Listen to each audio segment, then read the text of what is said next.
Hello बच्चों, स्वागत है आपका आपके अपने यूट्यूब चैनल में। इससे पहले हमने जिक्र किया था विद्युत चालन वाली जो सेकंड यूनिट है, उसमें हमने जिक्र किया था कि विद्युत क्षेत्र तीव्रता क्या होती है, अनुगमन वेग क्या है। इस चीज़ के बारे में हम पढ़ चुके हैं, ठीक है। और उसमें हमने ये भी समझा था कि विद्युत धारा कैसी राशि है, अदिश राशि है, तो अदिश राशि हम उसे क्यों कहते हैं, ये सारा जिक्र हम कर चुके हैं। अब आज हम कुछ डेरिवेशन को करते हैं। डेरिवेशन जो आपके पास इसमें सबसे पहला डेरिवेशन होगा वो है आपके पास अनुगमन वेग तथा विद्युत क्षेत्र तीव्रता या विद्युत क्षेत्र में संबंध के लिए व्यंजक निकालना सीखेंगे। ठीक है, विद्युत क्षेत्र में संबंध के लिए हम व्यंजक निकालना सीखेंगे। अनुगमन वेग हम पढ़ चुके हैं, अनुगमन वेग क्या होता है और विद्युत क्षेत्र क्या है ये भी आपको अच्छे से आता है। ठीक है, तो चलिए स्टार्ट करते हैं। देखिए, माना कोई चालक तार है और उस चालक तार की लंबाई आपके पास दे रखी है L। ठीक है, ये कोई चालक तार है, बेलनाकार कोई चालक तार है और इसकी जो लंबाई है वो लेंथ दे रखी है इसकी स्मॉल l। ठीक है, और इसके अनुप्रस्थ काट का क्षेत्रफल, ये अनुप्रस्थ काट है, इसका क्षेत्रफल a है, कैपिटल A। अब आप देखिए, जब आप इस चालक तार को, ये कोई चालक तार है, इस चालक तार को किसी बैटरी की सहायता से कनेक्ट कर देते हैं। ठीक है, इस पर आप कोई बैटरी लगा दिया, सेल लगा दिया, तो इसमें क्या होगा, इसमें क्या होगा, जो मुक्त इलेक्ट्रॉन होंगे, जो आपके पास बहुत सारे जो मुक्त इलेक्ट्रॉन होंगे, ये अगर क्या है, इलेक्ट्रॉन है, ठीक है, तो ये इलेक्ट्रॉन क्या करने लग जाएंगे, गति प्रारंभ हो जाएगी इनकी, ये त्वरित हो जाएंगे। क्यों त्वरित होंगे, क्योंकि जब आप किसी चालक तार को बैटरी की सहायता से जैसे जोड़ोगे तो इसके सिरों के मध्य, ये जो चालक तार है इसके सिरों के मध्य विद्युत विभवांतर स्थापित हो जाएगा, कैपिटल V।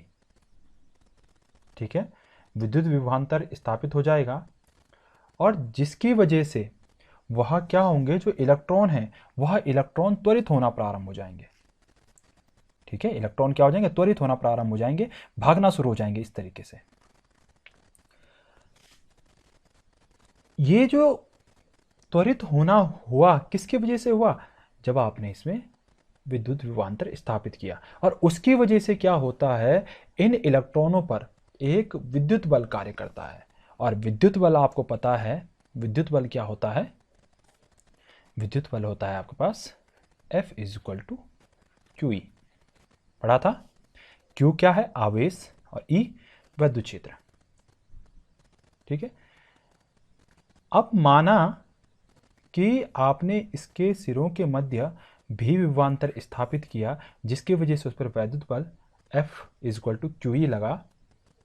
ठीक है, तो इन इलेक्ट्रॉन, जो ये इलेक्ट्रॉन है, ये इलेक्ट्रॉन गति करना प्रारंभ कर देंगे, और गति या वेग जिसे हम कहते हैं, उस वेग को क्या कहते थे, अनुगमन वेग। और अनुगमन वेग अर्थात ड्रिफ्ट वेलोसिटी, जिसे हम करते हैं VD से डिफाइन।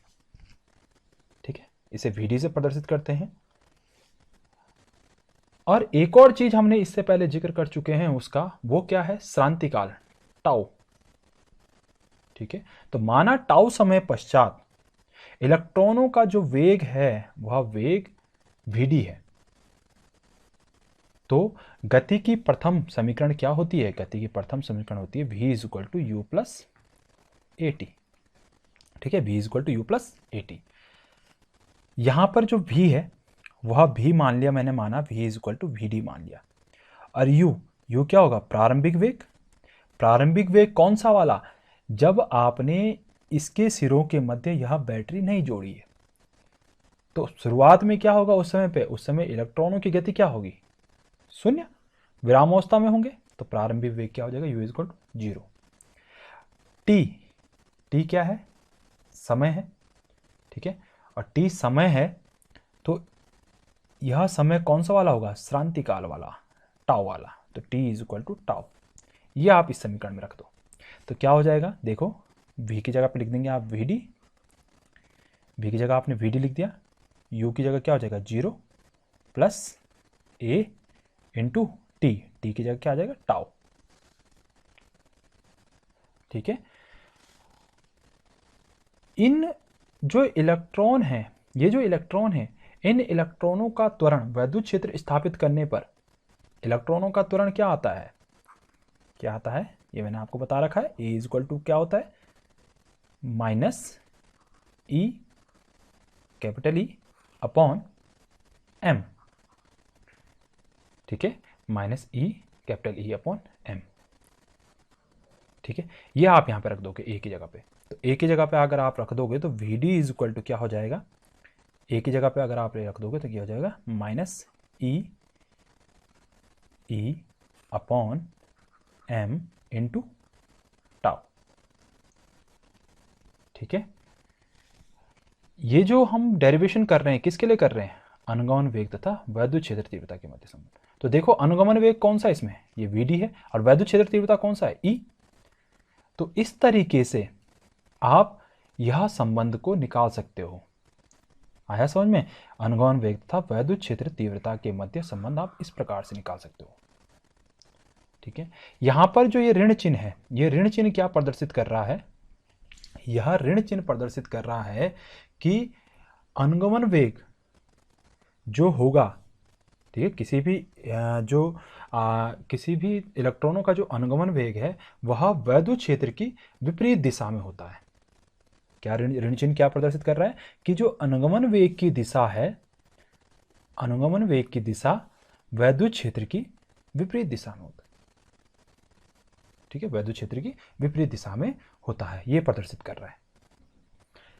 अब अगर बात करें कि अनुगमन वेग दूरी पर, या मैं बोलूं चालक के तार की लंबाई पर किस प्रकार से निर्भर करता है, या विभवांतर पर किस प्रकार से निर्भर करता है, तो उसे आप किस तरीके से निकालेंगे। देखिए v d is equal to, आपने भी क्या पढ़ा, v d is equal to minus e capital E tau upon m. ठीक, मैंने क्या बोला, विद्युत विभवांतर और चालक की लंबाई के साथ क्या संबंध है। ठीक है, तो चालक की लंबाई के साथ क्या संबंध है, तो यहां पर हम क्या करेंगे, ये जो ई है ना, इस ई को चेंज कर देंगे। ठीक है, और वैद्युत क्षेत्र का विभवांतर के साथ क्या संबंध होता है, वैद्युत क्षेत्र का विभवांतर के साथ संबंध होता है E is equal to V upon l. ठीक है, तो इस ई की जगह पे आप भी अपॉन एल रख दें।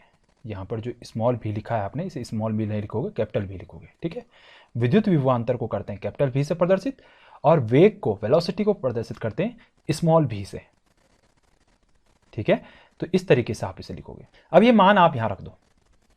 ठीक है, तो इस मान को यहाँ पर रख दोगे तो v d is equal to क्या हो जाएगा, इक्वल हो जाएगा माइनस ई, कैपिटल ई की जगह पे वैद्युत क्षेत्र की तीव्रता ई की जगह पे क्या आ जाएगा, भी अपॉन एल हो जाएगा।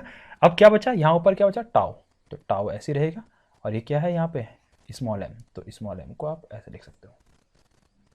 ठीक है, तो इस समीकरण से, इस संबंध से आप क्या बोल सकते हो कि जो अनुगमन वेग है वह विभवांतर के अनुक्रमानुपाती होता है, proportional to v d is proportional to V.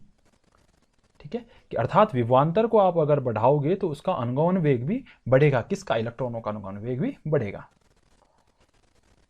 ठीक है, और अब अगर मैं लंबाई के लिए बोलूं, ठीक है, लंबाई की बात करूं, किसी चालक तार की लंबाई की बात करूं, तो किसी चालक तार की लंबाई के लिए जो अनुगमन वेग है, अनुगमन वेग चालक तार की लंबाई के व्युत्क्रमानुपाती होता है, मतलब v d is proportional to 1 upon l. ठीक है, कि चालक तार की लंबाई जितना अधिक होगी उसका अनुगमन वेग उतना कम होगा, कि जितना लंबा आप तार लोगे उसके लिए इलेक्ट्रॉनों का अनुगमन वेग उतना कम होगा। अब अगर वो बोल दे कि चालक तार की मोटाई या परिच्छेद के क्षेत्रफल पर यह किस प्रकार से निर्भर करता है अनुगमन वेग, तो इस डेरिवेशन में आप देखो कहीं पे क्षेत्रफल का जिक्र हो रहा है, कैपिटल ए बोला था ना मैंने, कैपिटल ए आ रहा है यहाँ, कहीं पे नहीं आ रहा है। ठीक है, तो नहीं आ रहा है तो हम क्या बोलेंगे कि चालक तार की मोटाई पर यह निर्भर नहीं करता है। चालक तार की मोटाई पर यह निर्भर नहीं करता है। ठीक है, ये समझ में आ गया आपके। ठीक, अब इसके बाद अगला डेरिवेशन देखते हैं, अनुगमन वेग तथा विद्युत धारा के बीच संबंध। देखिए, अब है आपके पास अगला डेरिवेशन है, वो है विद्युत धारा I तथा अनुगमन वेग Vd में संबंध। ठीक है, कि relation between I and Vd, अर्थात ड्रिफ्ट वेलोसिटी और इलेक्ट्रिक करंट में रिलेशन बताना है। ठीक है, क्या संबंध होता है, उसके लिए हम डेरिवेशन को आगे करते हैं। ठीक, आपको पता ही है कि विद्युत धारा को हम I से प्रदर्शित करते हैं और अनुगमन वेग को Vd से प्रदर्शित करते हैं। इन दोनों का आपस में क्या संबंध है, उसके लिए क्या व्यंजक आता है, उसे हम निकालना सीखते हैं। तो देखिए, आपको पता है कि विद्युत धारा क्या होती है, I is equal to q upon t होती है ना, I is equal to q upon t. इस फॉर्मूले की हमें बहुत जरूरत पड़ने वाली है अभी आगे। ठीक है, समझ में आ रही है आपको बात। ठीक, तो I तो आपको पता है, और चेंज क्या करना है आपको, Q और T में चेंज करते हैं हम, कि किस तरीके से जो I is equal to q upon t वाला जो टर्म है, इसको हम चेंज कर पाए, और चेंज किस फॉर्म में करना है कि यहां Vd आ जाए। ठीक है, ये आप दिमाग में पिक्चर बना के रख लो। चलिए फिर स्टार्ट करते हैं। देखिए, माना कोई आपके पास चालक तार दे रखा है, ये कोई चालक तार है, बेलनाकार चालक तार है। ठीक है, इस तरीके से, और ये बेलनाकार जो चालक तार दिया है, इसकी लंबाई माना L लंबाई का ये कोई चालक तार है, और इसके परिच्छेद का क्षेत्रफल जो इसकी मोटाई है वह दे रखी है कैपिटल A माना। ठीक है, और इस चालक तार को आप किसी एक बैटरी से जोड़ देते हैं, या आपने किसी एक बैटरी या किसी सेल की सहायता से इसको इस तरीके से जोड़ दिया। अब जैसे ही आप इसको जोड़ेंगे, ठीक है, तो इस चालक तार के सिरों के मध्य क्या हो जाएगा, विभवांतर स्थापित हो जाएगा। ठीक है, तो माना इन चालक तार के सिरों के मध्य कैपिटल V विभवांतर स्थापित हो जाता है, और विभवांतर स्थापित होने के कारण एक वैद्युत क्षेत्र उत्पन्न होता है, और वैद्युत क्षेत्र जो होता है वो क्या होता है, E is equal to V upon l. E is equal to क्या होता है, V अपॉन एल होता है। अब आप देखिए कि वैद्युत क्षेत्र भी उत्पन्न हो गया, तो क्या होगा, इसके अंदर जो इलेक्ट्रॉन है, ये मुक्त आवेश जो होंगे, मुक्त आवेश जो इलेक्ट्रॉन यहाँ पे होंगे, वह गति करना प्रारंभ कर देंगे। क्या करेंगे, इनमें गति होना प्रारंभ हो जाएगी। ठीक है, वो इस तरीके से माना मूवमेंट करते हैं, इस तरीके से गति करना प्रारंभ कर देंगे। अब ये इलेक्ट्रॉन इस तरीके से गति करेंगे, तो यहाँ से ऐसे में आएंगे इलेक्ट्रॉन। तो आपको पता है कि वैद्युत धारा कहाँ बहती है, इलेक्ट्रॉन की विपरीत दिशा में, तो वैद्युत धारा इस प्रकार से प्रवाहित होने लग जाएगी, ये माना कोई I विद्युत धारा। ठीक है, अब इसके बाद देखो आप, माना इस चालक तार का, ठीक है, ये कोई चालक तार है, इसके प्रति एकांक आयतन में, मतलब एक सूक्ष्म, आपने यहाँ पे एक छोटा सा क्षेत्रफल ले लिया, छोटा सा आयतन ले लिया, इस प्रति एकांक आयतन में जो इलेक्ट्रॉनों की संख्या है, ठीक है, प्रति एकांक आयतन में, प्रति एकांक आयतन में इलेक्ट्रॉनों की संख्या, इलेक्ट्रॉनों की संख्या मान लो आप कि ये है दे रखी स्मॉल n, आपने मान ली प्रति एकांक आयतन में इलेक्ट्रॉनों की संख्या आपने क्या मान ली, स्मॉल n है। तो पूरे इलेक्ट्रॉन में इलेक्ट्रॉनों की कितनी संख्या हो जाएगी, ठीक है, प्रति एकांक आयतन में अगर n है, तो पूरे ये चालक जो है, इस पूरे चालक में इलेक्ट्रॉनों की संख्या कितनी हो जाएगी, जो कुल इसका आयतन होगा, और जितने एक सूक्ष्म आयतन पे इलेक्ट्रॉनों की संख्या होगी उतना, है ना। तो आप क्या बोलेंगे कि पूरे चालक पर क्या होगी, इलेक्ट्रॉनों की संख्या क्या हो जाएगी, प्रति एकांक आयतन पे n थी, और कुल आयतन कितना है इसका, ठीक है, उस चालक तार का कुल आयतन जितना होगा वो हो जाएगी कुल पूरे चालक पर इलेक्ट्रॉनों की संख्या। ठीक है, तो यहां पर से आप जो ये आयतन है, ये आयतन किसका है, इस चालक तार का है, अर्थात बेलन का है। तो यहां पर आयतन की जगह पे क्या लिख देंगे हम, एरिया इनटू जितनी इसकी लेंथ है ए एल। ठीक है, ये तो आपको पता ही है कि जितना एरिया है, अगर आप इस एरिया को जोड़ोगे इस तरीके से, तो आपके पास अगर इस तरीके से आप इसे जोड़ते हो तो ये सारा का सारा क्या बन जाएगा, इसको अगर आप जोड़ दोगे तो ये सारा का सारा क्या बन जाएगा, एक बेलन बन जाएगा एल लंबाई का। ठीक है, तो एन इंटू ए एल बोल दिया मैंने। ठीक है, तो ये पूरे चालक में इलेक्ट्रॉनों की संख्या हो गई, मुक्त इलेक्ट्रॉनों की संख्या हो गई। इतना समझ में आ गया होगा आपके।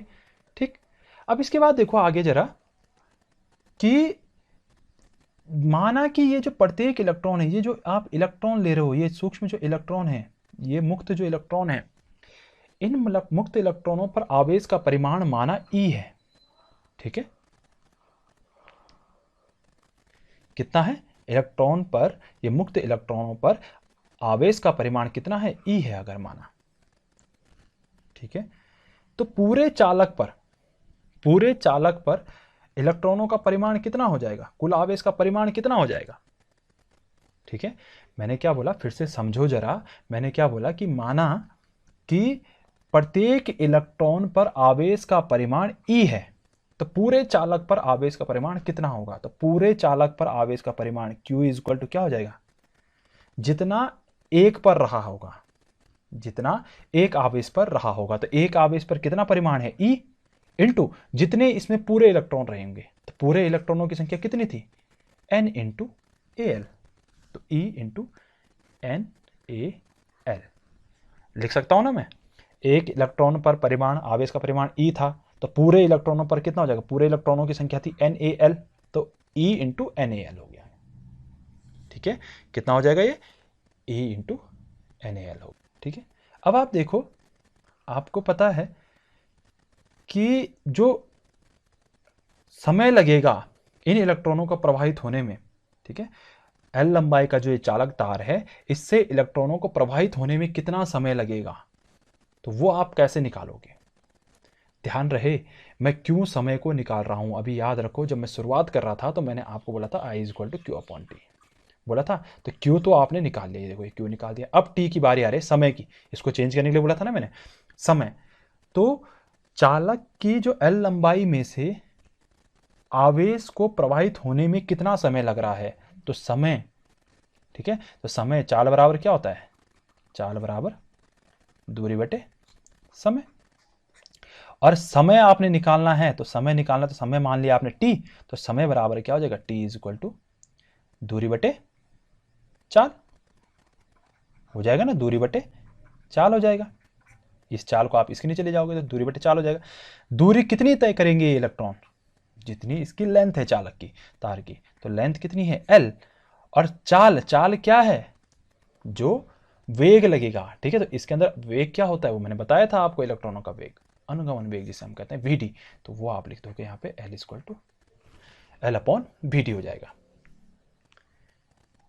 ठीक है, ये चीज आपकी समझ में आ गई होगी। ठीक, अब देखो आप कि आपको पता है कि विद्युत धारा I इक्वल टू क्या होता है, विद्युत धारा I इक्वल टू होता है Q अपॉन T। तो देखो Q का मान क्या है, ये दे रखा है, और T का मान क्या है, ये दे रखा है, तो ये वाली वैल्यू हम यहां पुट कर देंगे। ठीक है, तो Q की जगह पे क्या कर देंगे, E into NaL, E into NaL, और T की जगह पे क्या लिख देंगे, L अपॉन Vd। ठीक है, तो Q और T की जगह पे इसको रख दो, तो कैसा आएगा देखो आप, I इज इक्वल टू क्या होगा, Q अपॉन T, Q की वैल्यू क्या थी देखो, E अपॉन NaL, तो आप क्या कर दोगे, E upon E into NaL लिख दोगे, E अपॉन NaL नहीं था, सॉरी, E इंटू NaL। ठीक है, ये आपने लिख दिया, डिवाइड बाई T का मान कितना आया था, L अपॉन Vd आया था ना, तो L अपॉन Vd आप लिख दोगे। अब देखो कुछ कट रहा है, जो कट रहा है उसे काट दो, तो आप क्या कर दोगे, ये काट दोगे, L से L कैंसिल, कट गया, ये Vd क्या चल जाएगा ऊपर, तो ये Vd अगर ऊपर चल जाएगा तो क्या हो जाएगा, E n into A Vd हो जाएगा। तो यही जो संबंध है, यही अनुगमन वेग तथा विद्युत धारा के बीच संबंध हो जाएगा। और आप चाहो तो आप इसे ऐसे भी लिख सकते हैं, I is equal to NeA Vd, rearrange करके इस तरीके से भी आप लिख सकते हैं। तो वैद्युत धारा का अनुगमन वेग के साथ क्या संबंध होता है, तो वैद्युत धारा का अनुगमन वेग के साथ संबंध होता है I is equal to NeA Vd। ठीक है, इतना आपको समझ में आ गया होगा। ठीक है, कि अनुगमन वेग का वैद्युत धारा के साथ क्या संबंध होता है। ठीक, तो आई होप कि आज के टॉपिक आपको अच्छे से समझ में आ गए होंगे। इससे रिलेटेड अगर आपके पास कोई भी क्वेश्चन है तो आप मुझे कमेंट बॉक्स में पूछ सकते हैं। तो आज के लिए बस इतना ही, मिलते हैं आपसे नेक्स्ट वीडियो में।